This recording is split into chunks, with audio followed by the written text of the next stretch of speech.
Good Thursday morning. It's December 30th, 2021, and it's Thursday morning, so it's time for a science update. I'm Guy McPherson of Nature Bats Last, which you can find at guymcpherson.com. If you go there upon release of this video, if you go to guymcpherson.com upon release of this video, you'll find the two papers to which I'm referring. Interestingly, this science update is about films. Two films specifically, with a brief mention perhaps of a third.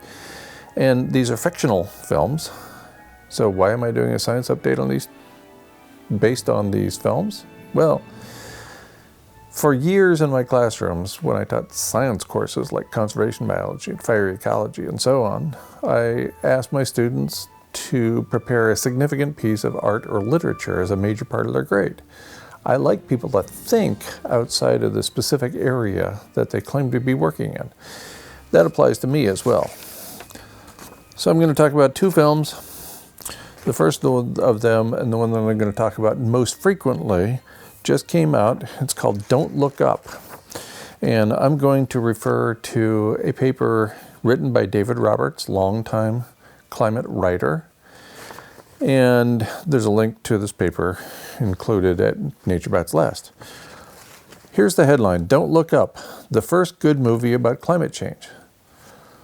I disagree already, because I think Finch, which came out earlier this year and starred Tom Hanks, was a really good movie, much better than Don't Look Up. It was more subtle, it was more nuanced, and it included a much more likely future than what we see in Don't Look Up. Anyway, back to the title. I almost made it all the way through it. Don't Look Up, the first good movie about climate change. The subhead, because it isn't about climate change. Oh, wait. Now I disagree intensely with David Roberts. I'm going to read directly from the article. One of the most devilish aspects of climate change is that it resists good art. But Adam McKay, director first of comedies like Anchorman and later of more serious fare like The Big Short, has cracked the code. Don't Look Up is the first climate movie, the first work of art about climate change of any kind to hold my rapt attention from start to finish. It is fantastic. I agree with that so far. Still don't think it's as good as Finch, but maybe that's just an eye of the beholder sort of thing. One reason it's so good is that it isn't really about climate change at all. Whoa, back up, it most certainly is. Specifically, it's about abrupt climate change. It's about a pair of scientists, played by Leo DiCaprio and Jennifer Lawrence, who discover the large comet is heading directly toward Earth and will strike and wipe out all life on the planet in just over 6 months. 6 months and 14 days, specifically. They try to tell people. It does not go well. Gee, I can't imagine what that's like, trying to tell people and it doesn't go well. So how is this not about climate change? And specifically, how is this not about abrupt climate change? Seems like the same fish to me. From the article again. Don't Look Up attempts to capture not so much climate change itself, but one of the most vertiginously weird aspects of understanding climate change. You know this terrible thing is coming, and yet no one's acting on it.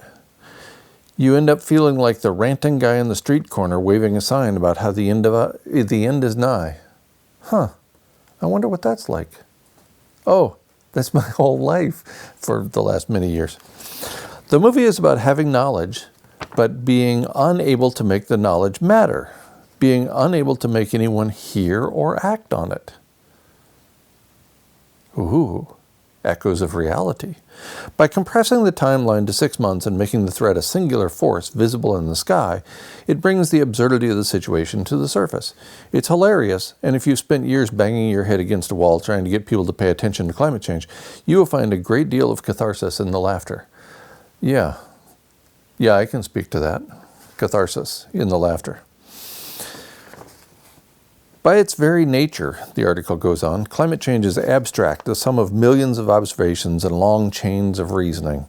It unfolds slowly over the course of decades and centuries. Its effects are felt incrementally across the globe in disparate ways. In short, climate change isn't a good villain. It has no plans or intentions. It's not even a singular force. It is simply the descriptor we apply to the panoply of changes happening around us. Great use of language, by the way. David Roberts has quite a vocabulary. That's impressive. I can barely keep up without returning to a dictionary. He goes on, the magic trick of good art is that it uses specificity, particular people, places, and relationships to evoke universal human feelings. We have been designed... Wait. We have been designed? I think we're on opposite ends of the rationality spectrum here, David Roberts and I. We have been designed by evolution. Well, that's a little better, but evolution has no design in mind.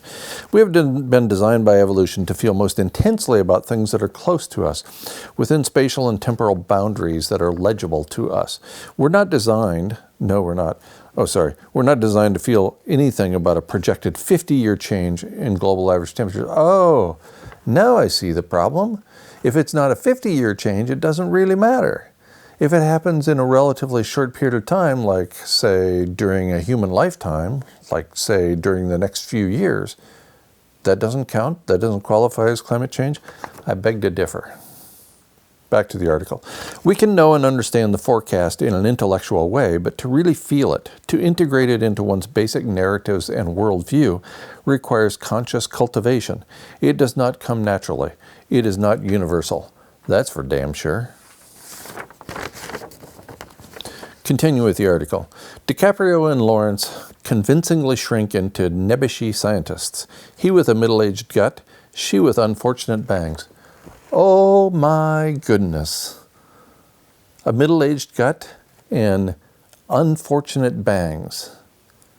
This is the common approach when you don't want to disparage somebody. With me, it's my mustache. It's my goofy mustache, according to people who criticize my work. Really? That's not criticizing my work. That's criticizing my facial hair. Here you're criticizing her bangs and his middle-aged gut as if that's going to take away from their characters, from the information they're trying to present. Good job, David Roberts. You have effectively captured the entire zeitgeist. Well done. Back to the article. Once you make climate change into a disaster fit for a disaster movie, you changed all the structural features that make the climate crisis what it is. You're not illuminating anything about reality. Or maybe you are. Maybe you're referring to an ice-free Arctic Ocean. Maybe you're talking about rapid loss of habitat. I described half a dozen ways that habitat for human animals can be lost very quickly in my latest peer-reviewed paper, written for Academia Letters and published in April of this year, of 2021. So, I have to disagree with the writer of this piece on how quickly something can happen and still qualify as climate change. Back to the article. There's the feeling of telling the government about a threat and having it shrugged off. There's the feeling of telling the press about the threat and having it subsumed and lost in the flattening stream of 24-hour content. There's the feeling of being mocked and memed for being alarmed. There's the feeling of needing to prove people wrong on the internet. And I did that for a long time, and then finally I realized that the coordinated defamation campaign was winning, and I was not. So I bailed out of the major social media platforms, and my life has been much better since then. Back to the paper by David Roberts. There's the feeling of watching a body of science become the target of wild conspiracy theories and partisan culture war. How is that not like climate change? There's the feeling of seeing the most obvious solutions to the problem delayed and deferred over corporate profits. There's the feeling of seeing people jump straight from denial to nihilism without any being helpful stage in the middle. There's the sinking feeling of watching people who have accepted the threat turning to glittery promises of future high-tech solutions. There's the feeling of hoping against hope that someone in charge, despite all the appearance of venality and stupidity, knows what they're doing, has a handle on this thing. I haven't had that feeling for a long time. And perhaps most acute of all, there's the feeling that we simply can't communicate anymore, that there's no way to establish a shared reality or shared priorities. Everything is absorbed by the information/media/entertainment machine, blasted out at the same volume as dozens of other daily clickbait outrages, and soon forgotten, like all the rest. Nothing lands, nothing sticks. There's no way to cut through the noise. Ain't that the truth? That's the very perfect description of the corporate media at this point. Firing out messages, many of them daily, assuming that the American public has a 15-second attention span. That's about right, although I don't think it's that long. Back here in the real world, climate remains stubbornly uncathartic. It has no 6-month deadline. It will play out slowly over our whole lives and beyond. There will be no final moment of recognition and no clear line between success and failure. The result will be an unsatisfying muddle at every stage. So writes David Roberts. Not true. No, not even close. Loss of habitat for human animals can occur very quickly in several different ways, as I've indicated in my Academia Letters paper that is attached at, or embedded rather, at the blog post at GuyMcPherson.com. Still, we know that in some sense the comet has already begun striking. We've already lost some stability, some biodiversity, some lands and lives, and we will lose more no matter what we do. Indeed. It's baked in at this point. Indeed, we are living in the most stable climate we will ever experience. Indeed, every decade from now on will get warmer. More of the comet will strike. We can only control as the scale of the damage. Really? How?